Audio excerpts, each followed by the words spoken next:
Going on, Jerome's Minnesota Vikings are back at it today after a day off on Thursday. Padded practice number trace and overall practice number 8, I believe. Vikings certainly going to be getting after in the next couple of days. Kevin O'Connell said that's an important stretch. And he had a press conference ahead of practice today, feeding the local media jackals, touching on a couple of stuff and things. So let's dive on in. I kind of like more of these summations versus direct quotes, because it's whatever. But Robert Tonyan, who was carted off practice on Wednesday, reportedly lower back spasms and is going to be day-to-day. He is hopeful that Tonyan could be back in time for preseason. First one is next Saturday against the Raiders. But Tonyan, yeah, I mean, whenever you're carted off, scary stuff. But back spasms are no joke, man. That's right. Talked about how practice-wise, pushed physically for 3 days, Monday through Wednesday, 2 padded, and also talked about how Tuesday was uber competitive, even though it wasn't in pads.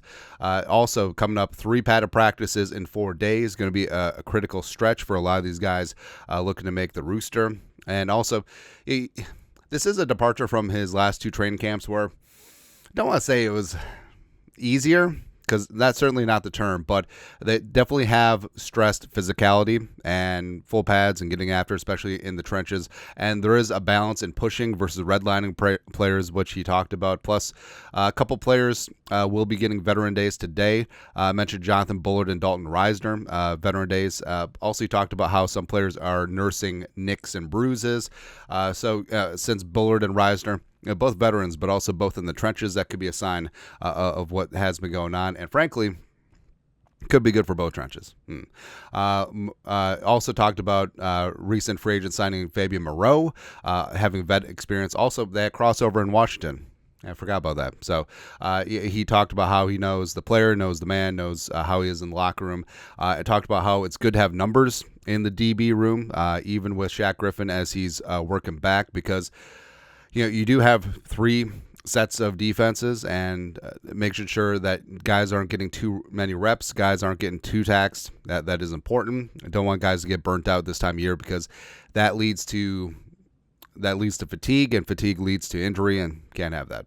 Also praised Fabian Moreau and also new DB Bobby McCain's versatility. Moreau can play, Moreau generally plays outside, but he can play left or right corner. Bobby McCain can play slot safety, box safety, outside corner, a little bit flex. So, yeah, he certainly got that in. Also, he did leave the door open to adding more in free agency. And I kind of like that, where I feel like the Vikings DB room right now, like it is deep, but getting more dudes in there and potentially is like, hey, we still have that draw for Wild in our back pocket of just bringing in Stephon Gilmore. Why the hell not? Talked about how Jefferson did have a vet day on Wednesday, but someone specifically asked if it was related to his injury from last year. Kevin O'Connell shot that down. Basically said he's not on a pitch count, but Jefferson does know his body better than anyone else, and he is putting in a ton of work since the Vikings are going to rely heavily on him this year. Not quite Randy ratio, but could be in that neighborhood. Also talked about Jefferson's natural ability as a mentor. He's a great leader. Also learned from Thielen and Keenan McCardle. Wide receivers coach was a great leader in his time as well. And he just wants these young guys to do good. I mean, they're his peers, they're his friends, they're his everything, man. And also just getting the best receivers possible for this team is going to help with success. Also, what's great, more ham on offense. So talked about more 21 personnel, as well as praise CJ Ham's versatility, both as a blocker, both as a receiver, as well as a leader, plus a four-phase special teams player. Plus mentioned that the Vikings could run a little bit more 21 personnel, so 2 running backs, tailback, fullback, 1 tight end, 2 receivers, as TJ Hawkinson looks to work his way back. So could have an early role for Ham, more than what we've seen. Also, speaking of TJ, so talked about TJ's off to the side, and he's pretty fired up. He's talking to the trainers about potentially just trying to get him off the pup and get him some individual work. Basically, he laid out that they're optimistic, but there is a timeline coming back from the injury. But Hawkinson's looking good right now. He wants an opportunity to potentially shrink the timeline. Not ready to decide on week 1, but I think that this is probably the most optimistic that O'Connell has been about Hawkinson. A couple good days off to the side will do that, and I think that It's a possibility that he doesn't start the year on the pup, and maybe he is worked back into lineup like week 2, 3, maybe even week 1. We'll see. Also optimistic about Shaq Griffin's hamstring, and of course Shaq being a veteran who handled the install with a plum during OTAs, looked really good. So not really sweating about Shaq being up to speed, still getting those mental reps, still getting in those meeting rooms. And also, in a weird way, this could be good because Shaq is a veteran, good to go. And some of these young guys like a Caleb Evans, Dwight McLaughlin, getting some more reps now in Shaq's absence, that could actually be good. Also, talked about how Ivan Pace Jr. is even more comfortable in year 2 and really rising as a leader. And last year, really, it was more just about natural talent and football instincts.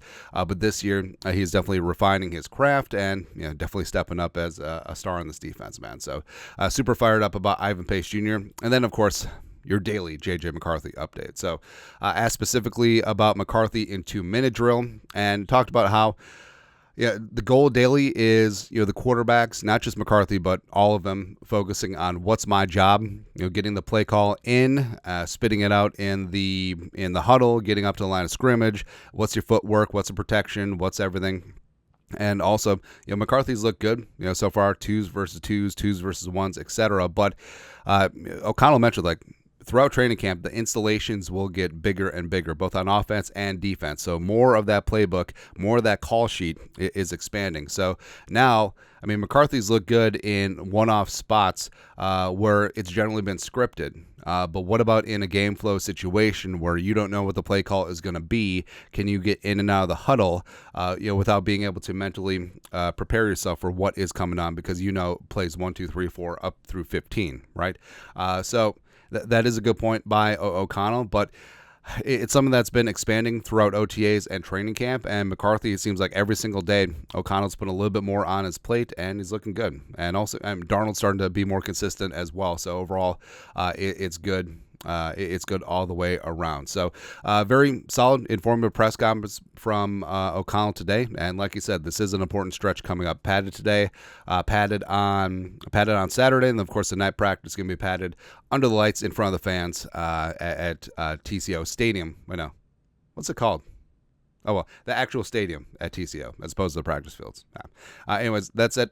Kevin O'Connell presser ahead of practice 8. You guys are the best you know what to do. Skol production value.